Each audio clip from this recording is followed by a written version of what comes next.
بص يا آدم، لو جسمك ما فرش دوبامين حتى لو جنبك أكل وانت بتموت من الجوع مش هتقوم تاكل. مازن قال الجملة دي وهو بيشاور على سندوتش سايبه على الطاولة. آدم اتفاجئ. يعني الدوبامين هو اللي بيحركنا؟ بالظبط، هو البنزين بتاع جسمك، هو اللي بيخليك تتحمس، تبدأ، تكمل، تستنى المكافأة في الآخر. مكافأة؟ أيوة، إحنا دايماً بندور على المتعة اللي في آخر الحاجة، سواء فيلم، طبخة، لعبة، حتى مشروع. المتعة مش في الطريق، المتعة في الوصول. والمفتاح اللي بيشغلك عشان تمشي الطريق ده هو الدوبامين.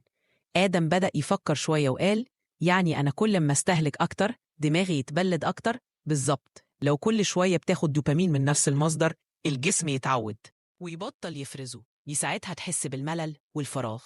آدم سأل: يعني كده مفيش حل؟ مازن بصله وقال: فيه وسهل، بس محتاج تعيد ضبط المصنع، تفطم جسمك من الاستهلاك وتديله سبب حقيقي يفرز دوبامين. يعني أشتغل، يعني تنتج، تبني، تخلق، وتدي نفسك فرصة تحب حاجة فعلا. حاسس إنك وقعت في فخ الشغف؟ شارك تجربتك تحت، خلينا نتعلم من بعض. صاحبي الجميل، لو الدوبامين هو البنزين يبقى لازم نعرف نوع الوقود اللي بتستخدمه. في الحلقة الجاية هنعرف الفرق بين دوبامين الاستهلاك ودوبامين الإنتاج، وده هيحدد إذا كنت مدمن ولا شغوف. يلا بينا.